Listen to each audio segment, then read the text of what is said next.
My letter to the Congressional Black Caucus. Honorable Congressional Black Caucus CBC members, please allow me to introduce myself.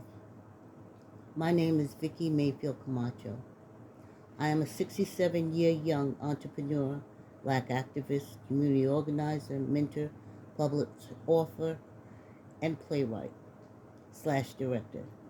In addition, I have developed a business concept for the first black theme park to attract African Americans and Africans in America. This theme park will curate culture and history. In addition, the theme park's mission is to promote domestic and international growth. I write to the members of the Congressional Black Caucus CBC as a concerned African American stateswoman. In these days of chaos, crime, and politics, where clearly the black, brown, women, the poor, the fatherless, and the widows as registered voters no longer matter nor are regarded.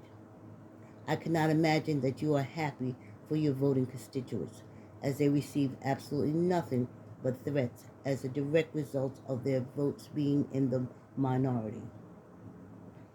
In America's society, the majority has a social responsibility and an obligation to attend to the needs and concerns of those in the minority. Or has this too now changed? The founding fathers of this country said this. It is my opinion that if African American men and women as voters are to be counted and respected, our votes must come from an alternative, organized, and unified political party. It is my belief and understanding all of you as elected officials have the knowledge, education, the experience, and the wisdom of working within a political party. Therefore, developing an alternative independent party should become your medium-term goal as representing political body and caucus. Therefore, I respectfully urge you to consider the formation of a political party representative of the black, brown, women, the poor, the fatherless, and the widow populace. What you are going to experience on Capitol Hill these next 4 years will be reminiscent of the first African American to integrate the public school system in the 50s. You're going to be left out of meetings and secrets. You're going to be openly mocked and ridiculed when you report on misinformation you've been given. You're not going to get any real money to take back to your districts that you all were sworn to represent. Sadly, there's nothing you will be able to do about it because those across the aisle aren't interested in your power-based voters. This is because you don't have a political party to show the true number of votes you have.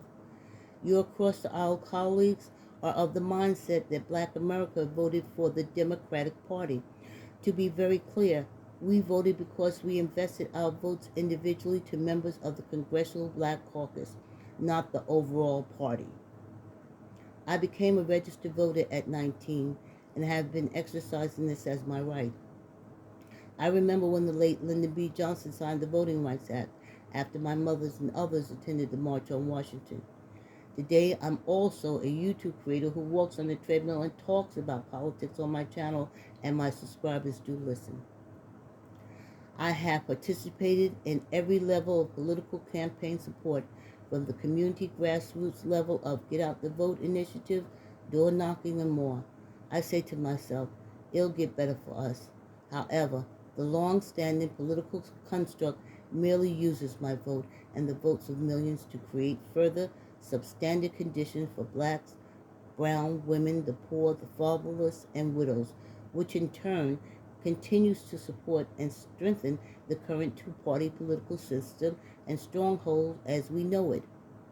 In essence, the process has evolved into a never-ending political treadmill, to say the least. This must end. Black, brown, and women voters are disgusted with this year's election. I know you must be embarrassed. I'm embarrassed for you because now they are laughing directly in your face, as their intent is clearly to make your life a living hell. Let them have their no black or brown political parties. Our votes are just toilet paper stuck on the bottom of the Democrat Party shoes. We are invisible to them. Black America has an economic base of $1 trillion, and to be clear, we're not afraid to redirect that economic power as a political call to action. Understand that we are tired of the current long-standing two-party construct and are ready to disrupt and change it. In addition, know that we are very concerned that a convicted felon can occupy the highest office in the country. Meanwhile, within our neighborhoods and communities, a glaring double standard within the law denies and prevents hundreds of thousands of black and brown men and women with low-level nonviolent felonies the right to vote, even after many have served their sentences, completed parole, and made restitution.